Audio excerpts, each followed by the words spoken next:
Pakistani film industry میں chocolatey hero کا خطاب پانے والے وحید مراد خواتین میں اس قدر مقبول تھے کہ ان کے ساتھ کام کرنے والی ہیروئنز کے شوہر بھی ان سے خائف رہتے تھے۔ لیکن یہ بھی ایک حقیقت ہے کہ وحید مراد ایک جینٹل مین تھے اور خواتین میں تمام تر مقبولیت کے باوجود ان کا اپنی کسی ہیروئن کے ساتھ کبھی کوئی اسکینڈل نہیں بنا تھا۔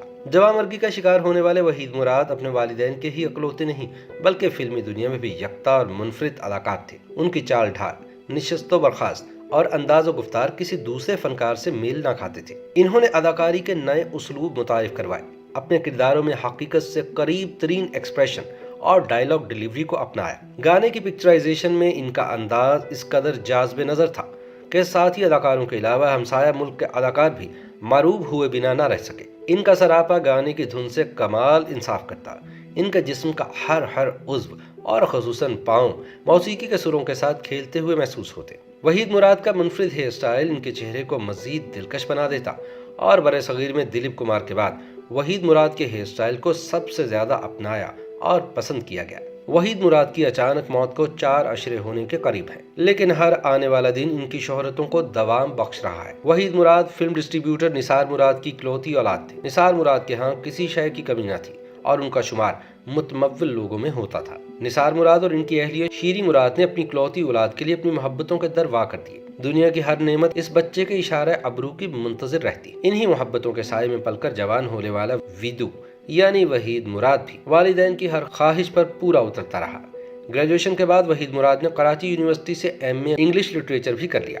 اوائل جوانی اور دوران تعلیم وحید مراد کی گہری نگاہ اپنے والد کے کاروبار پر رہی اور انہوں نے یہ سوچ لیا تھا کہ وہ حصول تعلیم کے بعد والد کے شعبے میں اپنے ٹیلنٹ کو آزمائیں گے۔ والدین نے بھی بیٹے کی خواہشات کو مقدم سمجھا اور انہیں اپنی زندگی کے فیصلے خود کرنے کا حق دیا۔ وحید مراد نے حصول تعلیم کے بعد فلمی سفر اپنے والد نثار مراد کے فلم ساز و تقسیم کار ادارے مراد فلم کارپوریشن کے بینر تلے ذاتی فلم جب سے دیکھا ہے تمہیں سے کیا اور اس کے بعد انسان بدلتا ہے بھی پروڈیوس کر ڈالی۔ ان فلموں کی تکمیل کے دوران فلم سٹار درپن نے انہیں خاصا تنگ کیا کیونکہ وحید مراد کا تعلق کراچی سے تھا اور دونوں فلمیں بھی وہیں بنی تھی اور ان دونوں میں ہیرو کا کردار درپن ادا کر رہے تھے جو لاہور سے مقررہ وقت پر کراچی نہ پہنچتے اور وحید مراد کو خاصا نقصان اٹھانا پڑتا۔ درپن کی طرف سے دی جانے والی پریشانی میں بھی کچھ راز پنہاں تھے۔ درپن کے انتظار نے فلم ساز وحید مراد کو پریشان کر دیا۔ ایسے میں ان کی فلم کی ہیروئن زیبا بیگم نے ان کو ایک ایسا مشورہ دیا جس نے وحید مراد کی زندگی کی کایا ہی پلٹ ڈالی۔ زیبا بیگم نے وحید مراد سے کہا کہ ویدو تم خود کیوں ہیرو نہیں بن جاتے؟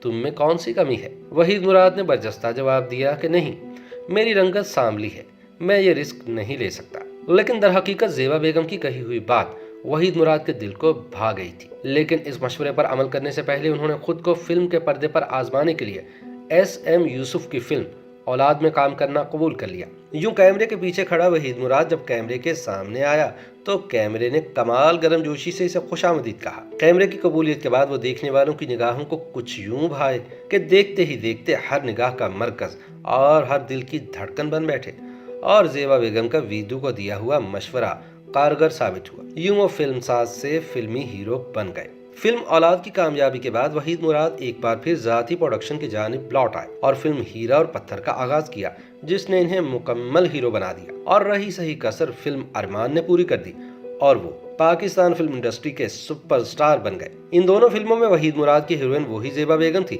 جنہوں نے وحید مراد کو پروڈیوسر سے ہیرو بننے کا قیمتی مشورہ دیا تھا۔ وحید مراد ذاتی سرمایہ سے بننے والی فلموں ہیرا اور پتھر اور ارمان کی گولڈن اور پلیٹینم جوبلی کے ذریعے سپر سٹار بنے تو لاہور کی فلم نگری نے انہیں ہاتھوں ہاتھ لیا۔ کراچی کو چھوڑنا وحید مراد کے لیے بہت مشکل تھا لیکن بہتر مستقبل کے لیے انہوں نے ایک کڑوا گھونٹ بھی پی لیا اور لاہور شفٹ ہو گئے۔ لاہور کے فلم سازوں نے وحید مراد پر فلموں کی بارش کر دی۔ یہ وہ زمانہ تھا جب سنتوش کمار اور درپن کا چل چلاؤ تھا اور فلم انڈسٹری میں اچھے ٹیلنٹڈ ہیرو کی کمی محسوس کی جا رہی تھی۔ اردو ورژن کی فلموں کے لیے محمد علی اور کمال کے علاوہ کوئی قابل ذکر اداکار موجود نہ تھا اور وحید مراد کی آمد کے بعد فلمی صنعت کو ایسا ہیرو مل گیا جو پوری فلم کا بوجھ اٹھا سکتا تھا۔ وحید مراد کی فلمی دنیا میں آمد کے کچھ عرصے بعد مشرقی پاکستان کی فلم چکوری کے ذریعے ندیم بیگ متعارف ہوئے اور یوں پاکستانی فلم سکرین پر سپر سٹار کی تکون بن گئی جو محمد علی، وحید مراد اور ندیم بیگ جیسے فنکاروں پر مشتمل تھی۔ ان تینوں کی اس تکون نے فلم انڈسٹری پر راج کیا لیکن اس تکون میں بھی وحید مراد کی انفرادیت نے اپنا رنگ جمائے رکھا۔ इनकी अदाकारी के मुनफरिद असलूब का एक ज़माना मुतरफ रहा।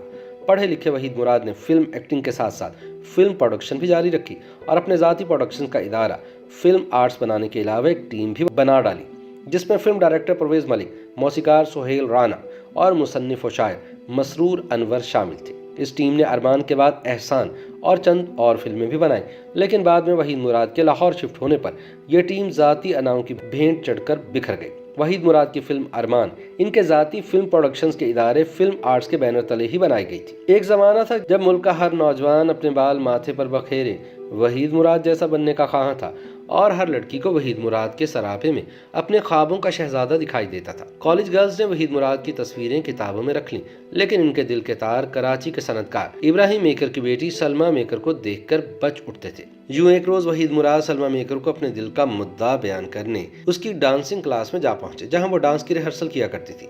सलमा मुराद कहती हैं कि रिहर्सल के दौरान एक सांवला सलोना नौजवान वहां आया और इन्हें इशारे से अपने पास बुलाया।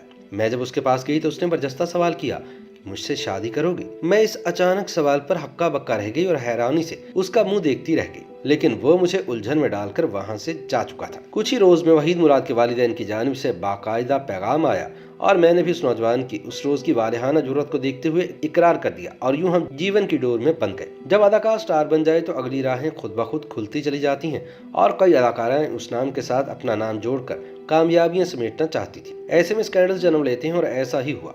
वहीद मुराद जिस भी अदाकारा के साथ कास्ट होते, लोग इनके वालिहानापन और बोल्ड अंदाज से खुद फसाने बना लेते, जिसमें हकीकत कम और मुबालिगा ज्यादा होता था। उस जमाने की नामवर अदाकारा ज़ेबा बेगम वहीद मुराद की पहली बाकायदा हीरोइन थी और इनकी कामयाबी में वहीद मुराद का अमल दखल नुमाया था, क्योंकि उन्होंने तरक्की के जीने वहीद मुराद की फिल्मों हीरा और पत्थर और अरमान की बेमिसाल कामयाबियों के जरिए चढ़े थे। वहीद मुराद मशरकी पाकिस्तान की फिल्म भैया में कास्ट हुए तो वहाँ उनकी मुलाकात एक हिंदू लड़की झरना से हुई। झरना ने भी इनसे मगरबी पाकिस्तान की कामयाब फिल्म इंडस्ट्री में काम करने की ख्वाहिश का इजहार किया, तो वहीद मुराद ने कहा कि मैं जब तुम्हें कराची बुलाऊं तो तुम सब कुछ छोड़ छाड़ कर चली आना। फिल्म भैया मुकम्मल हो गई और वहीद मुराद वापस आ गए, लेकिन वो लड़की झरना जो बंगाली फिल्मों की शबनम बन चुकी थी, इनके राबते में रही और फिर एक वक्त आया जब पाकिस्तानी फिल्मी दुनिया में वहीद मुराद ने इन्हें मुतारिफ करवाया और वो कुछ ही बरसों में टॉप की अदाकारा बन गई। ताहम वहीद मुराद की शोहरतें बहुत से लोगों से बर्दाश्त न होती थी और वह निस्फ़ नहार सूरज को गहनाने में लगे रहते। मुकाबिल अदाकार इनकी शोहरतों और पसंदीदगी से खाइफ थे तो फिल्मी हीरोइंस के खावंद हजरात के अपने मसाइल थे।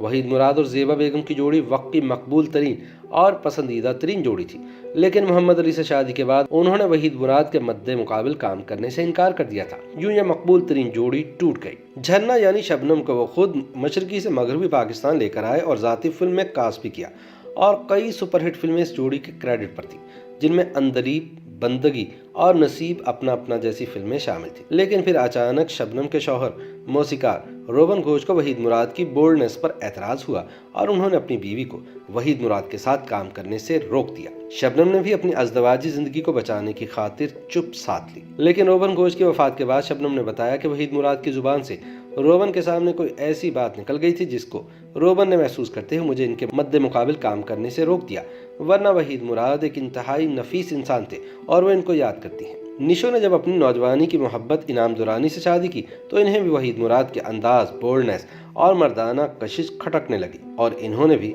निशो को वहीद के मद्दे मुकाबिल काम करने से रोक दिया। वक्त की मारूफ अदाकाराओं ने जब वहीद मुराद के मद्दे मुकाबिल काम से इनकार कर दिया और वो लोग जो फिल्म स्क्रीन पर चॉकलेटी हीरो को नीचा दिखाने में नाकाम रहे थे, उनके मकासद पूरे हो गए।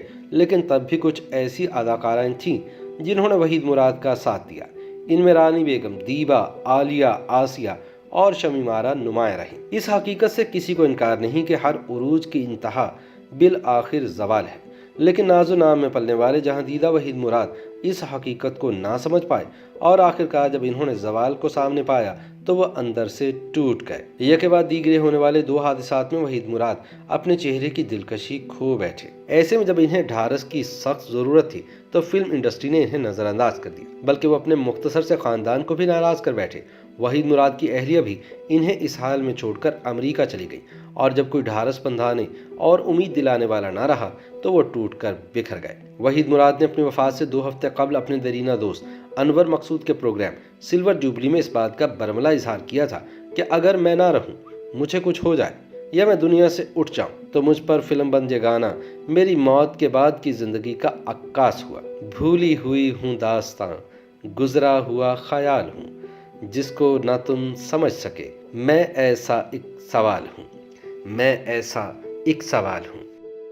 YouTube पर गूगली न्यूज देखने के लिए youtube.com की सर्च बार में गूगली न्यूज टीवी टाइप करें। गूगली न्यूज के पेज पर सुर्ख रंग के सब्सक्रिप्शन वाले बटन पर क्लिक करना ना भूलिए। YouTube पेज पर अपलोड होने वाली वीडियोस से बाखबर रहने के लिए बेल आइकन पर क्लिक कीजिए। आपको हर नई वीडियो के बारे में नोटिफिकेशन मौसूल हो जाएगा।